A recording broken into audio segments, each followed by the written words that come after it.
going on, y'all? This Greg. Greg said it on my Sunday inspirational, motivational video. I've been kind of wondering what I was gonna talk about today. You know, I did my live earlier today. Y'all gotta make sure y'all subscribe. Make sure y'all hit that notification bell notification. Make sure y'all catch those lives the day after the game. It was one of those, you know, just raw down and honest lives, and kind of just really just the good, bad, and ugly, and just really just being real about what's going on in Colorado. If you haven't checked that out, make sure you check that out. I think it was titled about, is it over for him? You know, there's something along that line. But go check that out. But I was sitting here with my mom, and it often happens when I talk with her about anything deep. Just allow me. It's kind of like a good interview. Maybe she should have been a journalist. She asked me something, and it'll trigger something, and usually I come back, and this is one of those videos because I was like, what am I going to talk about today? Oh, you see, I'm in the driveway, not in my normal city, I'm in my normal office here, right? And she asked me, she said, what do you think is going on with the coaches, and what's going on in the camp? Because I'm just talking about some things, some comments I got. Somebody said I should be a coach. And see, I'm like, no. They're like, no, you need to be. I'm like, I respect it, because I'm a fundamentalist. I'm a fundamental person, and I'm into, I'm a very observant person, and I can be as observant as I need to be. Sometimes I have to cut that thing off or cut it down, but I can cut that thing all the way on and really evaluate it. And that's one of my skills and gifts I've always had. Ain't really fully activated, but maybe one day on a different level. May not be sports, but to really assess this thing, I believe this assessment comes true. I would say if it was a title for this message on this Good Sunday, it would be about unity. And I think I found what this unity is in the team, and it may not be where you think it is. It's a lot of things, the moving parts we can point at. We can say, oh, they don't block, oh, they don't do this, they don't do that. But I realized Coach Prime put this team together, and we saw some things kind of expose itself yesterday. Let's start with Coach Charles Kelly. You would go to talking about some things happening, you would say, why is he there? Why is Coach Prime not taking over? We have to remember, Coach Prime had to sell this thing as an inexperienced coach. Everybody saw he was inexperienced. He didn't coach long enough as a head coach, and then he didn't coach at this Power 5 level. How does he get this opportunity? I believe, and we really listen to it, he sold the ultimate staff. He sold the vision. He's a visionary. That's what got him there. He is a visionary. He is a motivator, and he has resources and relationships. You couldn't turn that down, and that's what we've seen. But from how these players are playing and the concerns people have about the coaching, I think I might know exactly why. It's a unity factor, right? Coach Charles Kelly, one of the things he brings is a brand name. I think somebody asked, why is he there, this and that? He brings that Alabama name. When you selling the staff, I'm bringing an experienced coach who coached the national championship level, right? He's been at Florida State. He's been here. He's been at Georgia. He's been everywhere. He wasn't a defense coordinator. I think this would be his first time. But he brings so much experience. And when you're putting together this ultimate staff that you're finna turn around, you have to sell this thing. And just his name and his resume does. Same thing with Coach Sean, right? So when you look at what he's done over with Kent State, you think, oh, look what he did. They talk about what he did against Georgia, how the numbers he's put up. And what are some of the things that really sells him is his experience as a head coach coming as a coordinator and his success as an offensive coordinator. But there's some other factors that we haven't fully considered when we look at the ultimate scheme. We can say the same thing about the fitness team, right? The fitness coaches, the trainers. but they have something that these other two coaches don't have. They actually worked together before. See, Coach Mo recommended all those fitness guys. A couple of them came from Georgia with them, right? That's not an all-star team. There's not a bunch of guys pulled from different places. They operated and they seem so fluent, right? Like they got relationships, and their program just looks like they're one because they work together in other places. Like I said, a few of them came from Georgia. So the system that they have in place, it's a new place, but it's with the same systems, the same relationships, it's the same personalities used to working together, right? It may not be perfect, but they know how to work together. But when you look at Coach Charles Kelly, right, you look at the fact that all his support staff, he didn't bring, right? You look at the fact that the linebacker coach, the secondary, and even you look down to the D-line, none of them came with him. None of them came from Alabama.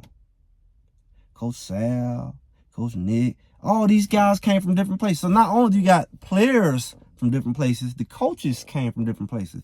Typically, when a coach staff come in, he bring his staff with him, typically. But that usually come from an experienced coach, right? Now, Coach Sean, I think he brought his old lineman coach with him. He insisted on bringing his lineman coach with him, right? But he didn't bring his support staff, his running backs coaches, his receiver coaches, and all that. Again, he's working with what Coach Prime provided. He's working with receiver coaches that Coach Prime provided that came from Jackson State. He's working with running back coach that came with Coach Prime from Jackson State. And we're looking at special teams. All of these people, they've worked with Coach Prime before, but in this situation, they're up under the leadership of a new person who there may be a clash. For example, I saw in the game yesterday where Coach Kelly kind of got into it with Coach Hart. And Coach Hart just kind of froze up because they had another 12-man on the field penalty. They had 4 the last game, and they did it again. And he just went off because they're not on the same page. Clearly, he was basically saying, you basically was saying, don't do this without letting me know. Basically, you making me look bad. And he kind of like, Hart, he couldn't say nothing. These guys, this is their first year working together. They don't understand how each other flow. They can't complete each other's sentences, right? So when you really look at it, that's going on just as much as the player. You add the players in on top of that who haven't played together. You add the players who haven't played with the coaches.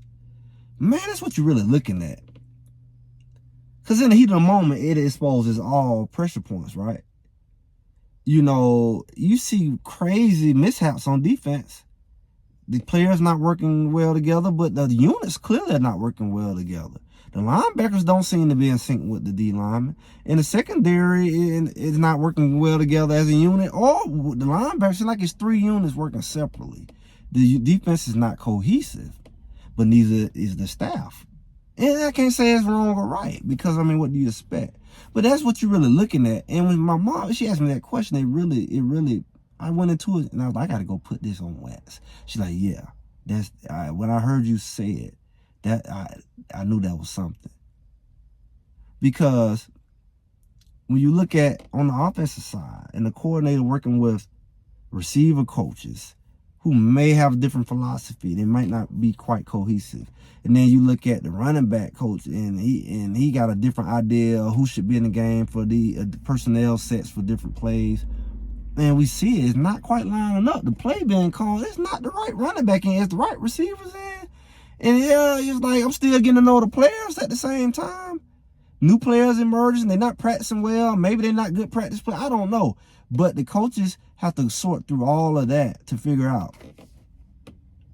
But at the same time, they got to work together. They got to make sure that their personnel decisions are correlating with the coordinator's ultimate decision. And it's just clearly not happening. And ultimately it fall back and it like the coordinator is doing something wrong. But the reality is the coordinator is not, most of the time, not even making the personnel decisions. He's too busy calling the plays and watching the game and talking to the people in the booth. You know, but you gotta be able to trust his eyes and ears, his arms and legs, which is his other coaches. He has to be able to trust them on that they on the same page and that they put the right people in the game. And he can't do everything. So I think that's what it is, man. And you know, if we look at it from an inspirational, motivational, don't that look like life? When people on a different page. You imagine a household. The daddy say one thing, the mama say another. Kids all over the doggone place. Dad say no, mama say yes. Now they playing you against each other. And that's when they really go left. A divided household. A divided church. A divided workplace. This is divided family. It's a divided community. Country, right? Unity is a powerful thing. You see, you can't win without it. Colorado Buffaloes is suffering from a unity issue. It ain't all their fault. Some of it come with the territory of being new. You can't rush. A lot of people hit me, oh, this is the first year. Oh, they'll be better next year. It's growing pains. You're right.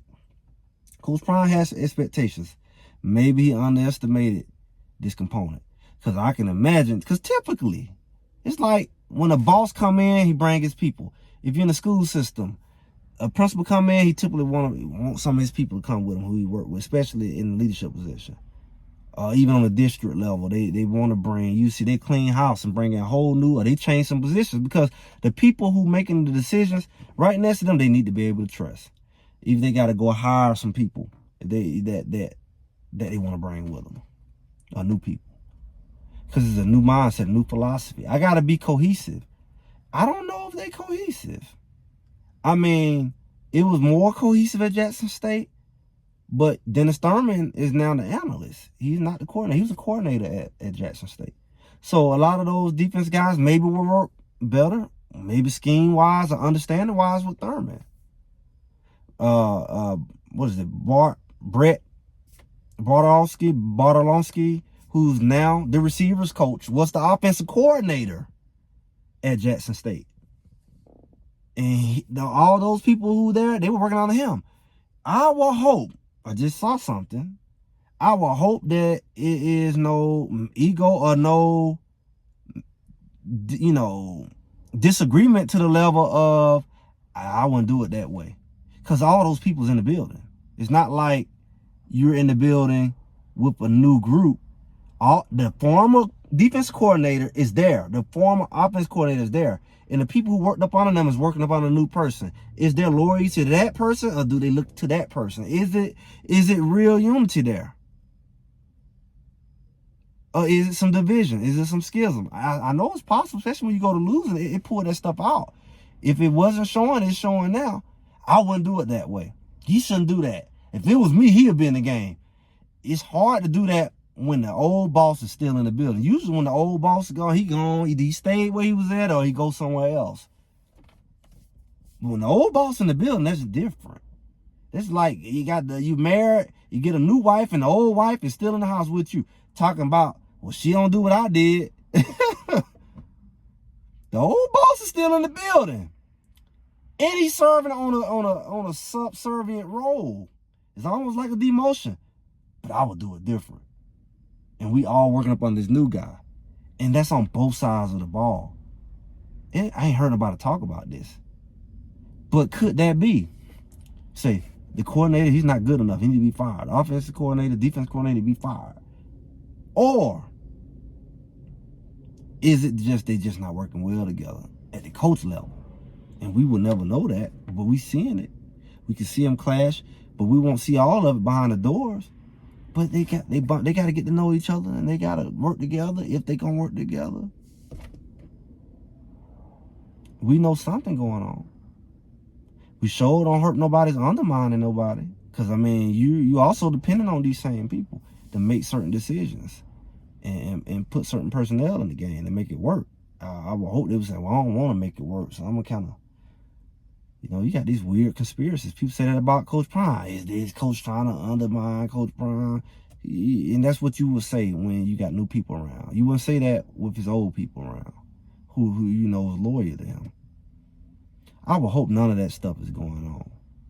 But it all shows you the power and the importance of unity. Make sure you got unity in your life. Make sure you surround yourself with people who have the same vision as you and the same, values and morals and agenda as you. And they know that you support them in their next level and their growth, and that they want the best for you. You want the best for them. I've been in positions as coaching and had people undermine. Winning or losing, it's a bad thing. You could be winning and they still got something to say because they on a different page and they clearly got a different agenda, and the people around them have a different agenda. And that's a miserable experience. You can't wait for that season to be over. And even winning feels like losing. You can't even value winning. You can be undefeated and they just whining and complaining and talking behind the back and just bringing that evil, negative energy. And man, eventually you will lose. You're going to lose a game that you should win. And it's like, that's what they really wanted. Sabotage. They wasn't happy with winning. Maybe they got a losing spirit in them. Maybe they ain't happy till they lose. It's a lot of things, guys.